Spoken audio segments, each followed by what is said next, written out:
So good evening and thanks. I know it's been a long day and we really appreciate you coming. And we have a very special presentation and symposium in recognition of the kickoff for the renewal of our CTSI. And we're going to today consider the endangered clinician investigator, clinician-scientist. And as many of you know, the CTSI version 2 has 3 cross-cutting themes.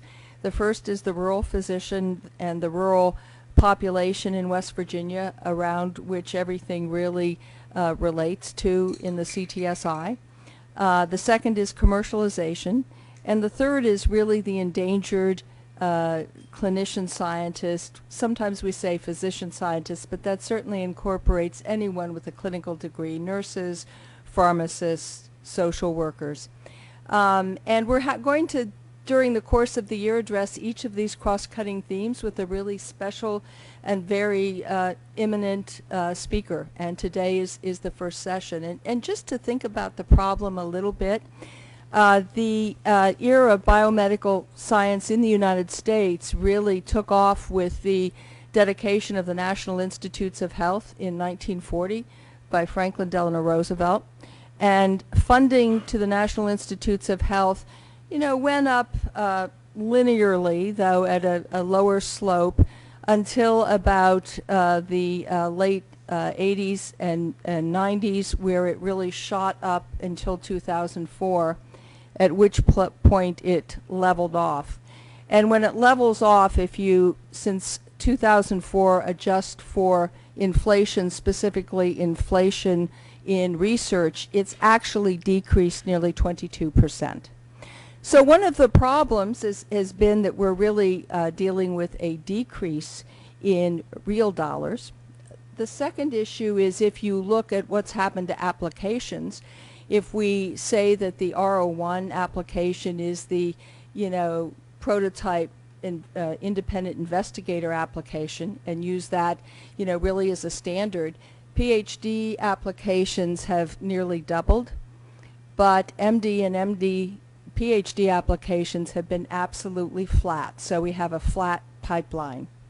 And then if you look what happens, MDs and, oh, I so apologize for my phone, so just ignore it.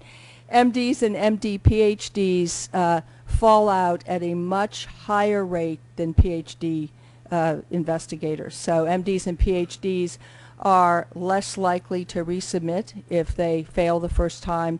And actually, if you look at mentored career development awards, the K Award for clinician scientists, 30% of them never actually submit an independent proposal. The NIH had a task force in 2014 that made a number of recommendations, and I think Wafaa may talk a little bit about those. But this session really takes one of those recommendations to heart, which was we need to really tell the stories of physician investigators, the difference that physician scientists have made, and that the absolute unique opportunity that physicians find themselves to really make a difference, to ask the probing appropriate questions. Our speaker today really is, there's no better example, in my opinion, in the world today. She received her medical degree from Cairo University in Egypt, a master's in public health from Columbia School of Public Health, and a master's in public administration from Harvard University's Kennedy School. She is currently the director of ICAP at Columbia University, and she's also a university professor there of epidemiology and medicine in the Mailman School of Public Health and in the College of Physicians and Surgeons. She is the Matilda Krim Amfar Professor of Global Health. Her interests, and Wafaa and I have known each other a long time, but Wafaa had the idea when we first started to get antiretroviral agents to treat HIV, they were very toxic. And as many of you might remember, we waited until the CD4 count really would drop to a very low level to start treatment.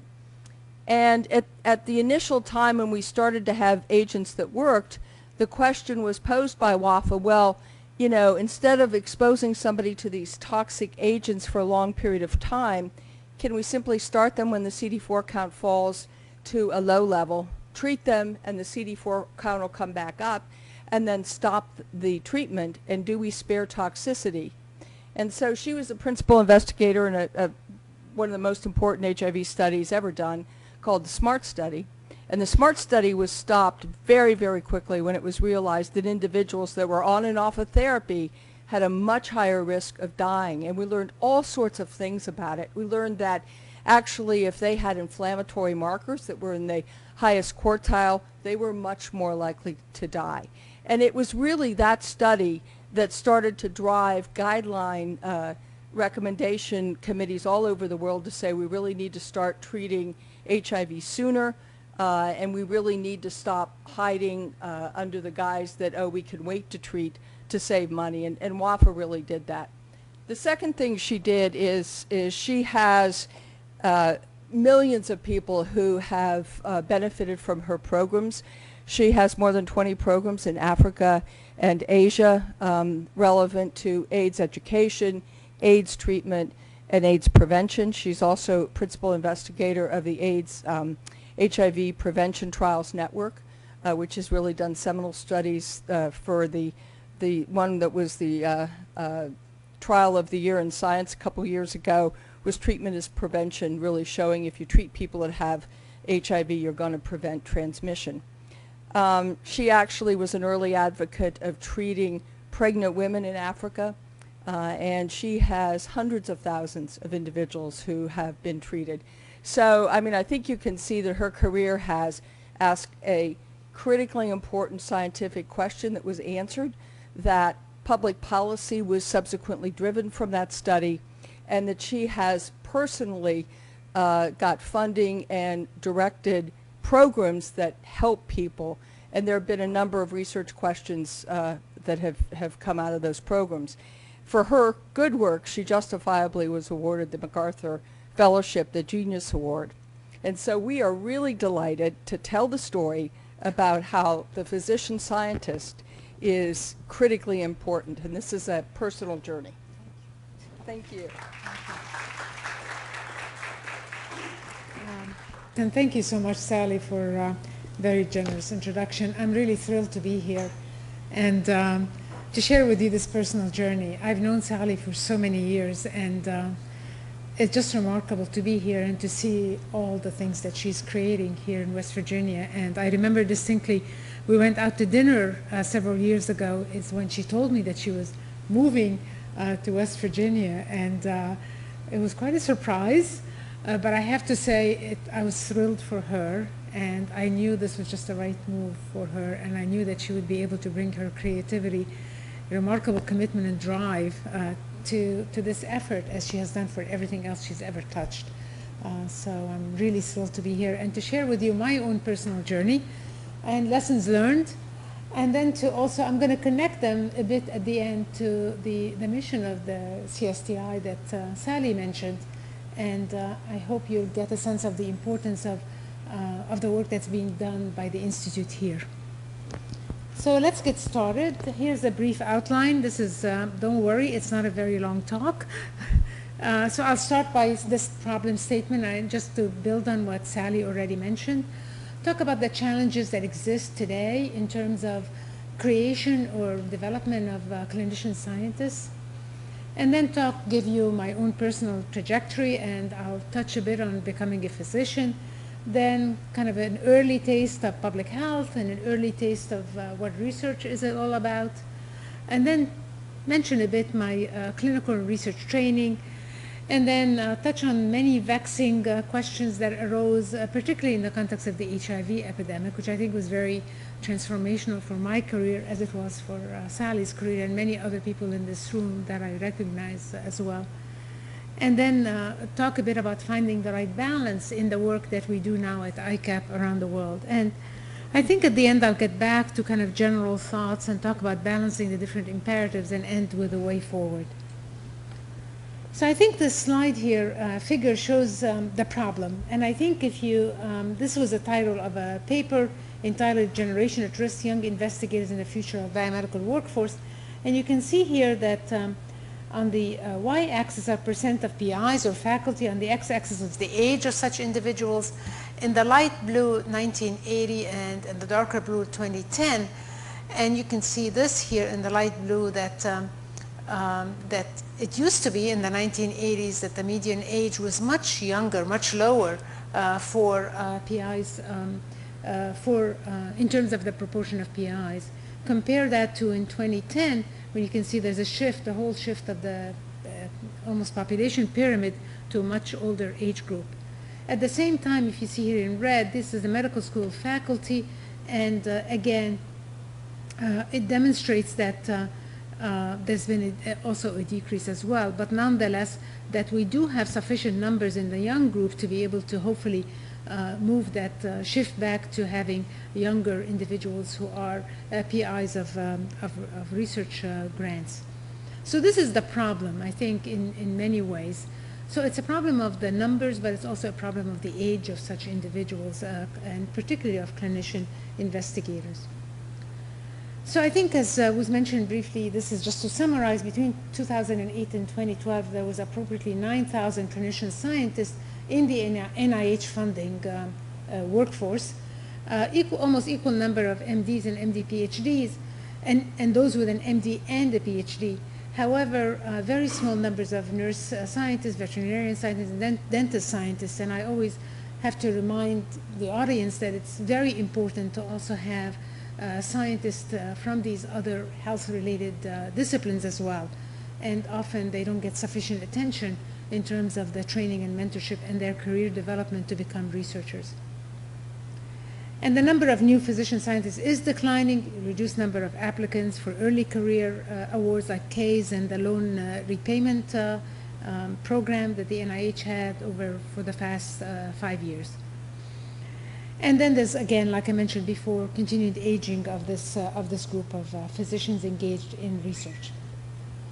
So what are the challenges? I think many of you could list some of these challenges, but these are some that were included in that report that Sally mentioned from 2014 and from another paper published more recently in Academic Medicine. There's a lack of time and infrastructure to train and educate the clinicians to become research scientists. The physician scientists also are valued, as well as the nurse scientists are valued as clinicians in the academic centers where they work, and this often diverts them from medical research. They're valued for their clinical expertise, and this sort of shifts them towards more of clinical work rather than research work.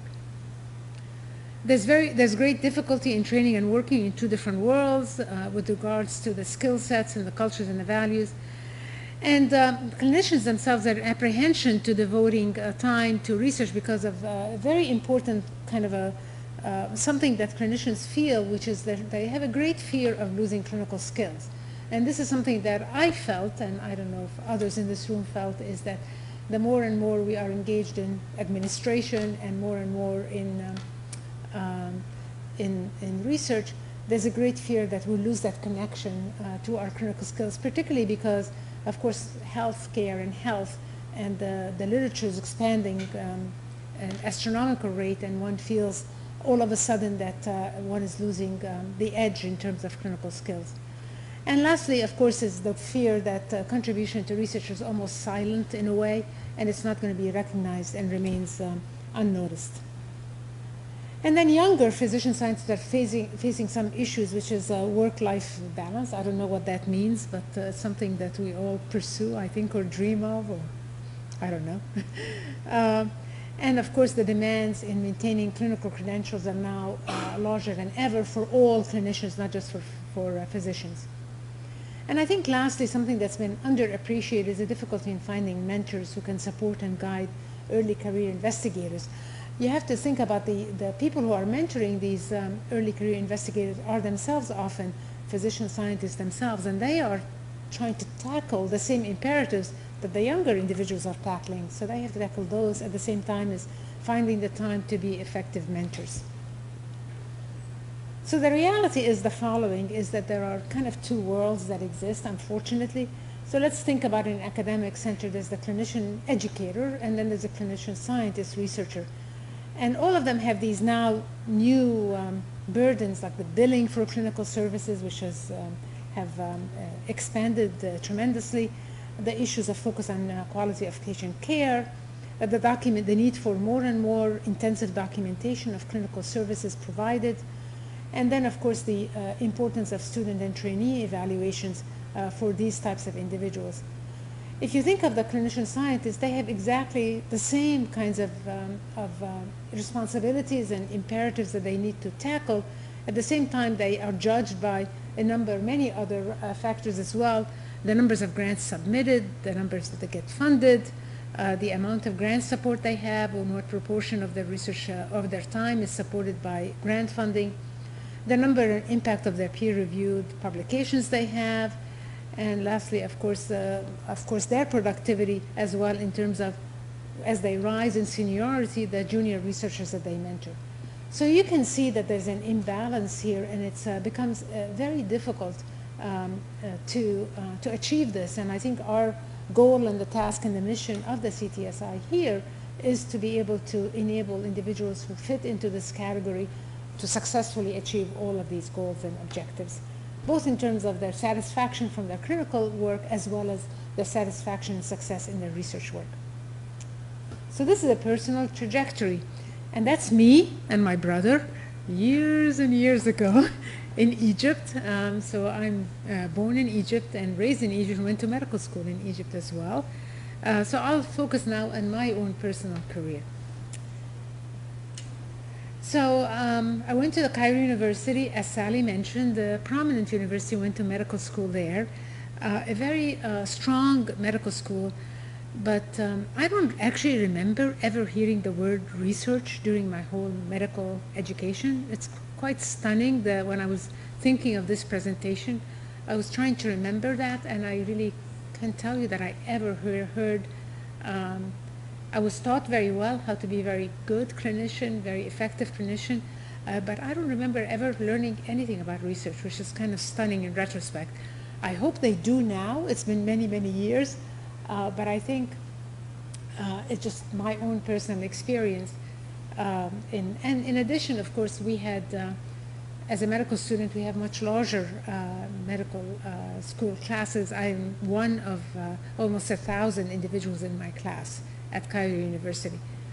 So it was kind of rather miraculous that I actually feel I got very good training and education amongst the thousands who were students with me, but somehow the university was able to do it. I'm very envious at Columbia when I hear that there's a very large medical school class. It's like 200 students or something, so it's ironic. But I think it's interesting that certainly for me, and for me personally, research was not part of the medical education at all.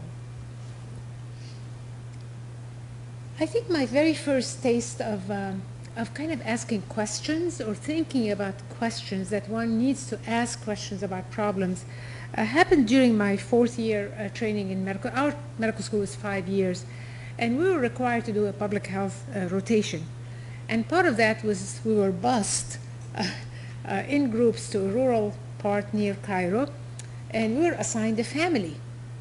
So myself and my good friend, a friend of mine, we were assigned to take care of a family in this village, and we knew barely anything about taking care of a family. So it was a big responsibility, but it was kind of our first connection in a situation where we were asking a lot of questions. And it's kind of interesting when you're on your own and you have to tackle issues that you can't figure out, you start asking questions. And it was the kind of my first connection to population health, but it was also my first connection to, hey, we can come up with questions.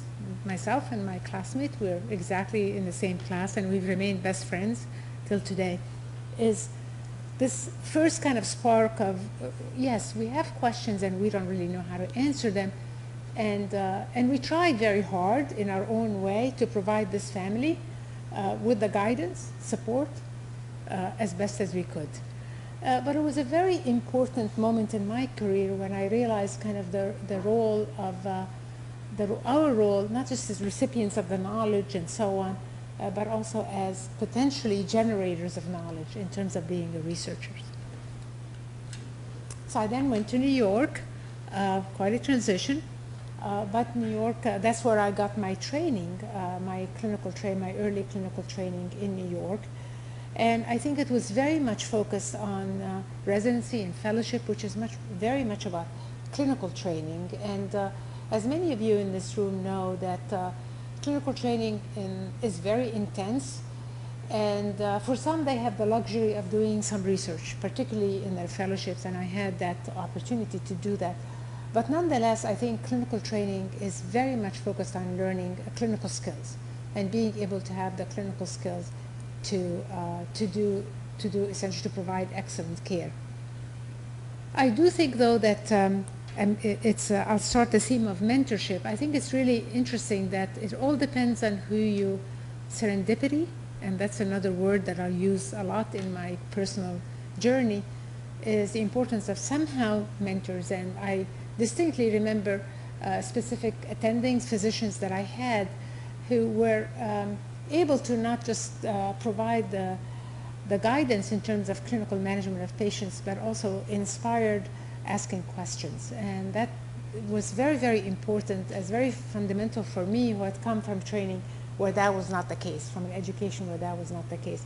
So asking questions and going and looking at the answers, coming up with new questions and so on, was a very important transformation. And I think is a credit to American medicine, medical training, which often is underappreciated as well. Then I had this crazy idea that I wanted to be a basic scientist. Because there were I got interested in infectious disease, and the reason was, obviously, I came from Egypt, where infectious disease were the predominant burden of disease. Growing up in Egypt, it's hard to imagine now for many of you young people in this room, polio was ubiquitous. Many of my family members had polio. The Children's Hospital was full of cases of polio. There were cholera outbreaks when I was growing up. Tuberculosis was very common. I have many family members who had TB. So infectious disease were very relevant and very real and very close to one and to one's family. But I wanted to become a basic scientist, and I actually went to Cleveland, to Case Western, not that far from here, and worked with Sally's husband, Adil Mahmoud, who's a very eminent researcher in geographic medicine. He was one of my mentors. And I can say that although I did not stay in basic science and basic research, that was also very important. I always tell my trainees that nothing is wasted. So people would say, well, why did you do that? You never used it again. I said, it's very interesting, but it's a different way of thinking, and I can understand that literature because I did it, and I know how difficult it is, and I know that it's very different from clinical and epidemiological research. I know that how frustrating it can be and so on as well. So there's a very great value in diversifying one's training, but it was a wonderful, wonderful experience, and stays with me now, and is very fundamental in my ability to understand, at least to read the literature in basic science, but also to understand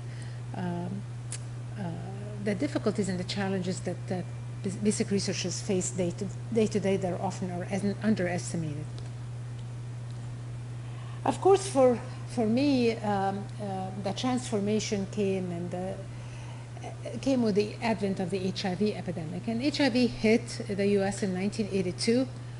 And I had just finished my training in Cleveland, came back to New York. And as you all know, it was very early on a very urban disease, and hit the main urban communities in the US, including New York. And so I ended up at Harlem Hospital in New York right when the epidemic essentially hit the US, or at least was recognized in the US.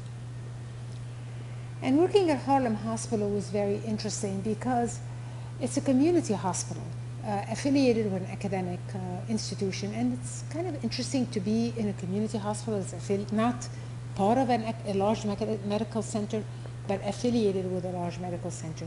And I think this is as spending a couple of days here with all of the people we've talked to, it's a very different, it's a different perspective, but it also has its challenges, but also has its opportunities, but requires a very different approach to building a research trajectory. So at Harlem Hospital, it became very evident that the populations that we were seeing suffered from HIV and HIV-related complications, and there were myriad of vexing, I call them vexing questions. I think for Judy in the audience and Sally here, you remember, I mean, every day there were tens of questions that we had no answer for. We kind of only, in the early years, could only use our bare hands, essentially, take care of these patients, and we had the multitudes of questions and questions and questions and questions with no answers. And I think that was a very important moment for myself to realize that in order to really take care of my patients, I had to do something with these questions. And that's what, and also another important motivation was that realizing that there was research going on around AIDS, a lot of research going on around AIDS, but it was largely situated at large academic centers, and it was not in community settings like Harlem Hospital or other community settings. And I think there were also other challenges. Obviously, it's a disadvantaged population. There's a legacy of misuse and abuse of the population when it comes to research, and tremendous mistrust, tremendous and I think well-founded mistrust of research overall, and mistrust of healthcare providers and researchers. And so it was quite difficult to break through some of this legacy of mistrust and to start even mentioning the word research in the context of what prevailed in these communities.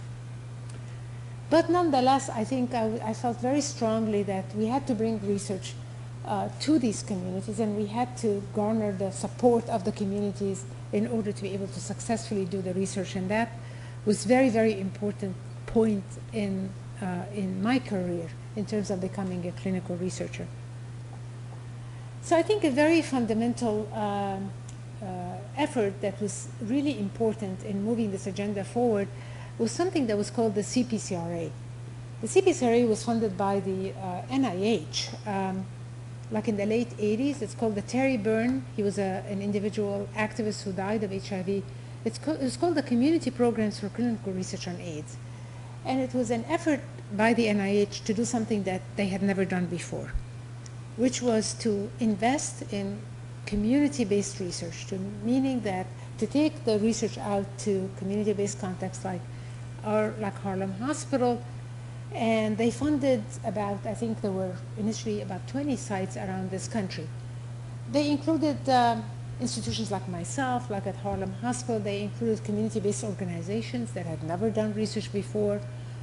They included the types of settings that are not the ones that you hear about in terms of conducting this kind of research.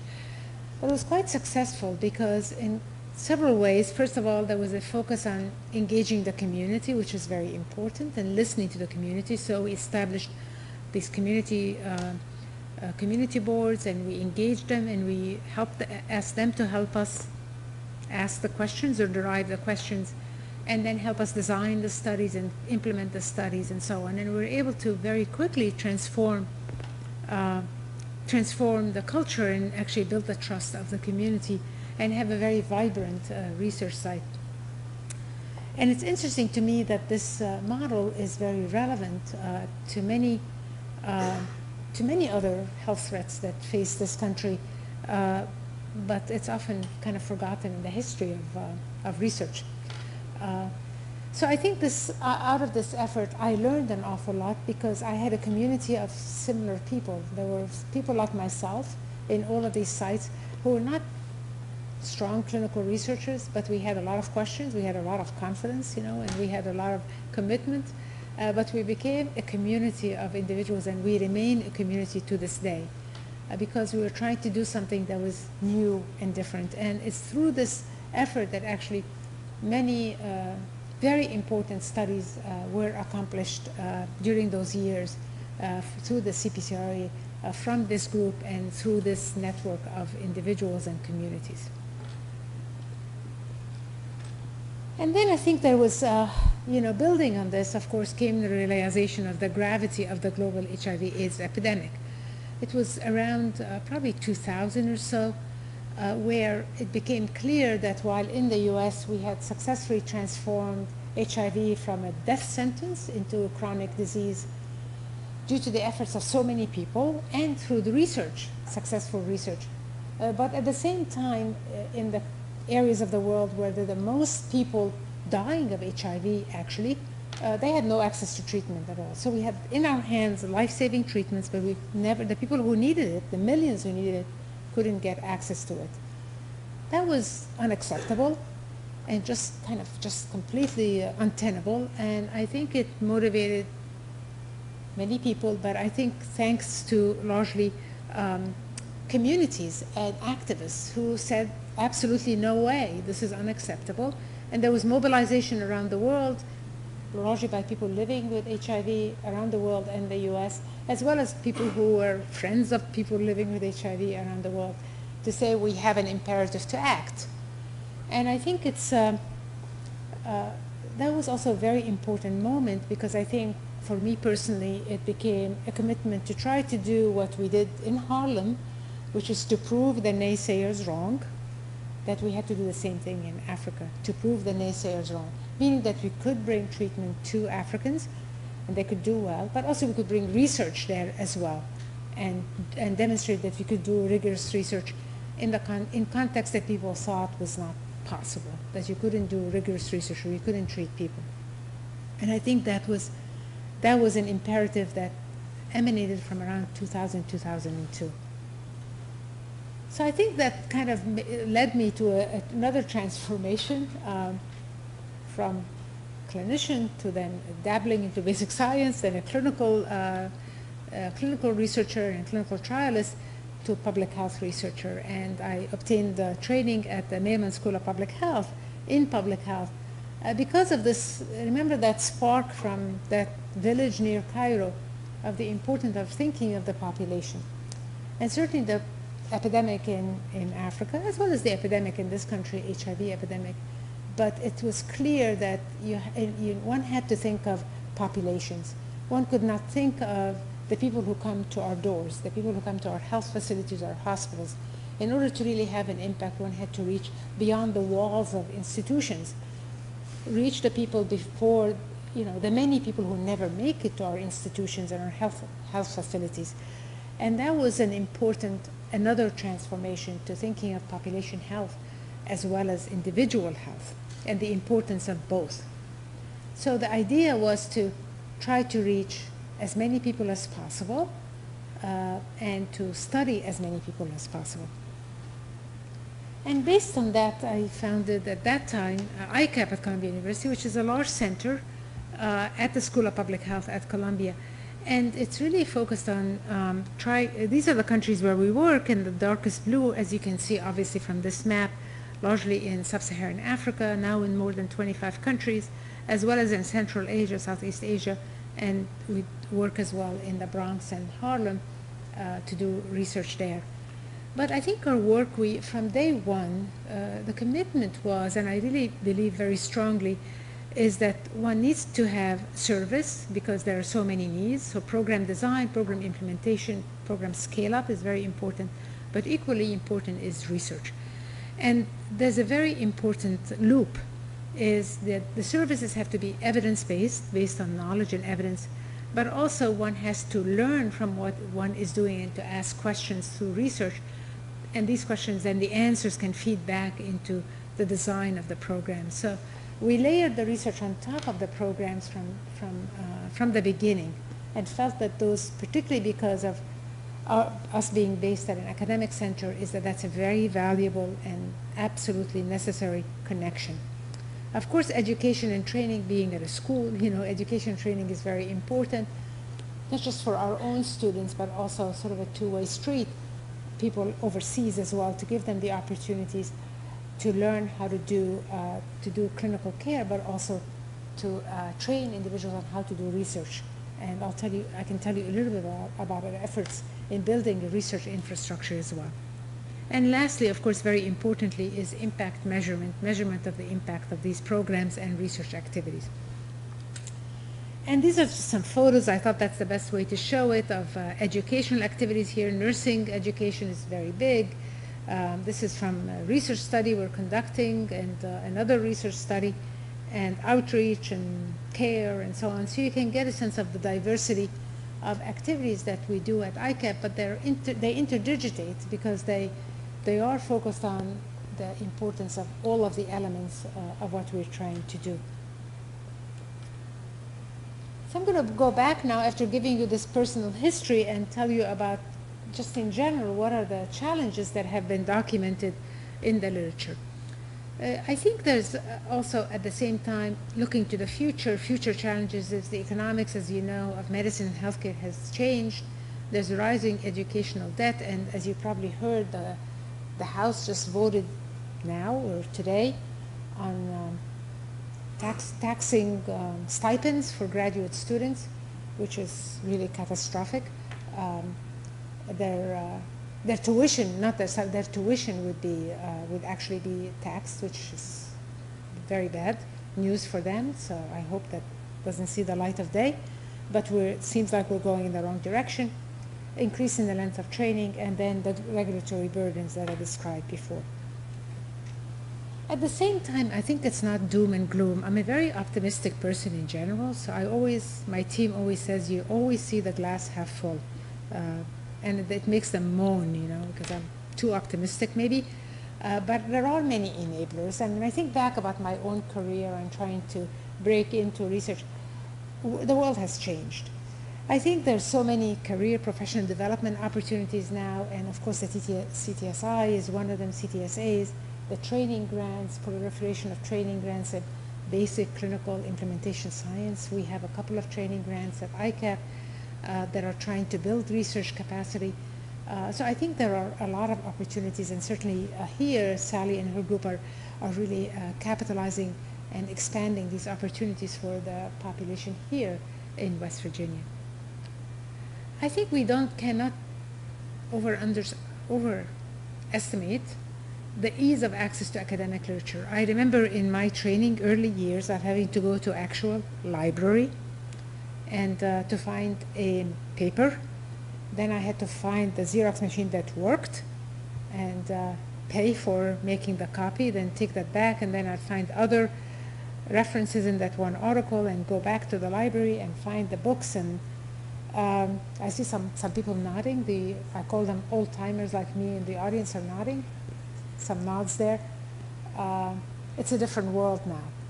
It's the ability to actually be able to review what's known, what's not known is at our fingertips.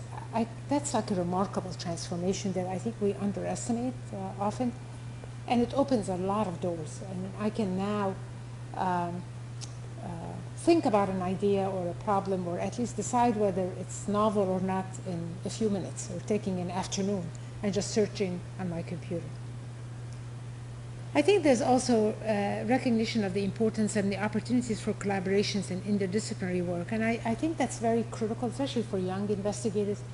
I cannot tell you how much I learned by being part of the CPCRA network. I was not an individual investigator, I was not an R01 investigator, but I learned by being with peers and by a group that was funded as peers and doing interdisciplinary work together. And I often tell young people that it's worth it to be involved in many of these efforts, even if it doesn't mean that it's your grant, or even if it means you're not going to get the first authored paper. You're going to learn so much, and you're going to achieve so much by being part of a learning network. Of course, the availability of databases, electronic medical records, and growth of the field of informatics is unprecedented. And nowadays we can query data, we can ask people to query data. It's rather remarkable. I know there are lots of regulatory issues, but nonetheless, there's a lot of information that we have at our fingertips. I think it's also important to recognize another enabler is that the NIH is really serious about prioritizing and finding new mechanisms to support early investigators and new investigators. And that's really exciting, and I think they're very serious about it, and I think they've come out with a lot of guidance, many guidance that scares a lot of people in my age group, because now it's going to be tougher for them to get grants, but it's in the right, this is a movement in the right direction. And I think also institutions more and more are valuing the nurturing of research, and they see also that it's a way to retain skilled clinicians who often want to do research as a way of having a diversified career and being satisfied and invigorated in their own in their day-to-day work. I think that's also very important, as well as, of course, many institutions take great pride of discoveries at their institutions and so on from research. So I think and having websites and so on, of course, the institutions have a way of magnifying those discoveries almost instantaneously. So these are some recommendations from their report going forward, which is better support, especially for transition from training or training grants to research independence, financial incentives such as loan repayment. This has been a great mechanism. Many people, many of my trainees have utilized that LRP mechanism, and they're looking always for more applicants.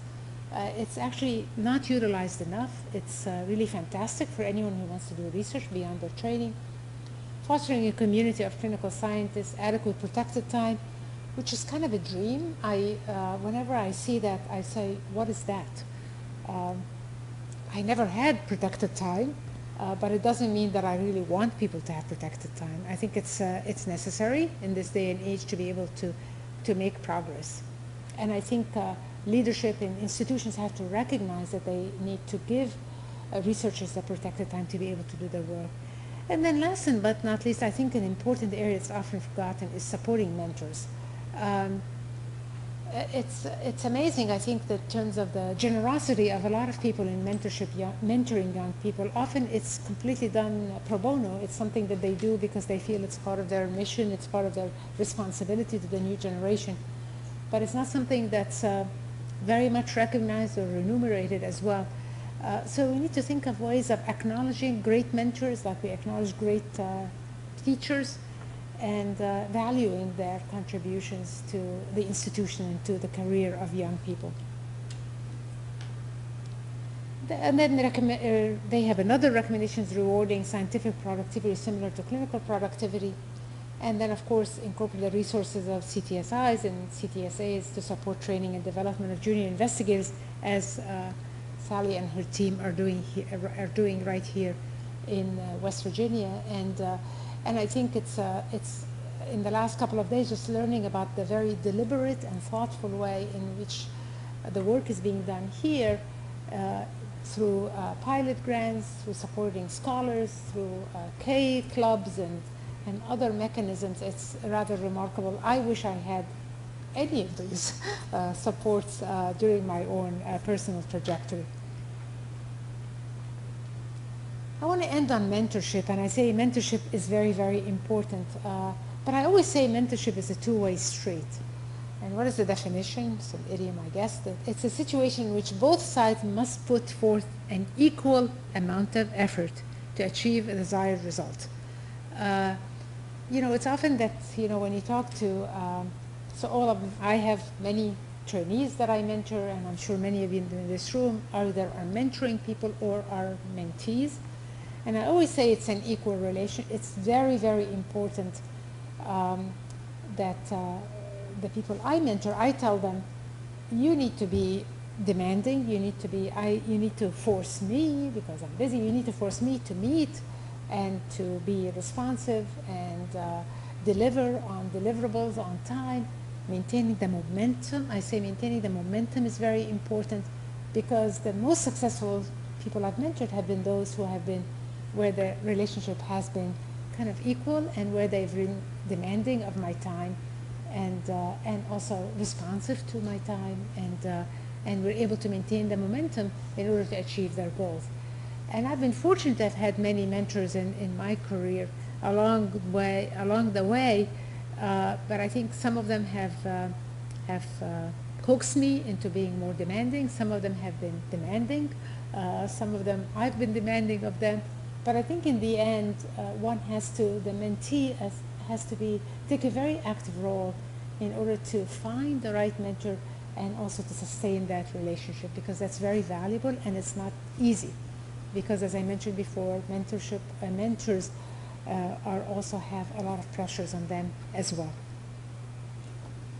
So I want to conclude by saying that by supporting the statement by Davis Clark published in Academic Medicine, then we must not let clinician scientists become an endangered species. I think it requires really a concerted effort to try to not let this happen, but it's going to be like everything else that's a major issue or a major challenge. It's going to be a multi-pronged approach. It's not going to be one answer, one solution. It's going to require really tackling this issue from a diversity of directions, working on the pipeline, doing all the support activities to the trainees and the scholars and the junior investigators, at the same time working on the mentors and training people to become better mentors. Not all researchers are great mentors. That's another misperception. People need to be trained to be good mentors, and focusing on training mentors is also important. So I think it's a multidimensional, it's a problem that has many, many reasons. And I think tackling it from every direction, at every level, institutional level, individual level, is the only way we're going to be able to prevent this from happening. I want to end by thanking you all for your attention, and particularly want to thank Sally Harder and the staff here at CTSI for welcoming me and welcoming all of us and giving me the opportunity to meet many of you here in this room. Thanks again.